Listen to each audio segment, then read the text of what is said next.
pernyataan Rocky Gerung, Ibu Irma Suryani, awalnya dituding menghina Presiden Joko Widodo, tapi sepertinya karena dari Presiden menepis hal itu, dengan kata lain tidak mau memanjangkan dua diksi BJG dan TLL. Ini kami kasih singkatan, Bu Irma. Tapi yang sekarang ada beberapa pernyataan dari Rocky Gerung yang dianggap adalah berita bohong.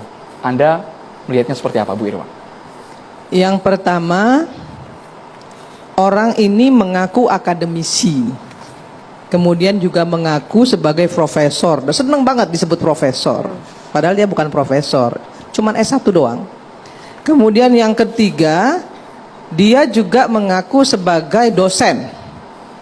Adik-adik semua kan mahasiswa ya.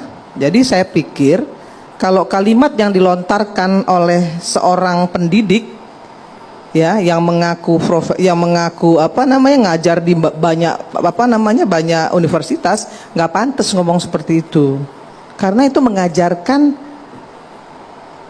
kebodohan politik, bukan memberikan diskursus politik kepada mahasiswanya yang baik, justru malah membuat mahasiswa Indonesia kalau ditangani oleh orang satu ini akan menjadi brutal. Yang kedua, tapi saya nggak heran saya kalau itu bisa keluar dari mulut seorang Rocky Gerung, saya nggak heran. Kenapa saya nggak heran? Bayangkan, saya nggak tahu agamanya apa ya, karena dia nggak percaya dengan kitab suci. Kalau orang yang nggak percaya dengan kitab suci, artinya dia nggak percaya dengan agama. Kalau dia nggak percaya agama, kemudian dia pakai peci, kemudian mengutip-ngutip ayat-ayat suci Al-Quran, menurut saya itu memecah belah bangsa, memecah belah umat. Karena apa? Karena yang dikutip itu bukan untuk diimani. Al-Quran itu bukan diimani oleh Rocky Gerung, tapi dipakai alat untuk berdebat. Ini celaka ini umat Islam kalau begini. Dan menurut saya kali ini Rocky itu sudah melampaui batasannya, dan wajar untuk dihukum. Saya nggak peduli dengan bahasa bilang itu hanya kritisi. Itu bukan kritisi, itu ujaran kebencian, itu fitnah.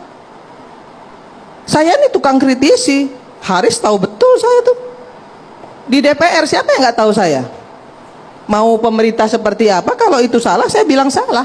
Kemarin aja undang-undang kesehatan begitu diundangkan, kami dari fraksi Partai Nasdem kami setuju dengan catatan. Apa yang tidak kami setujui?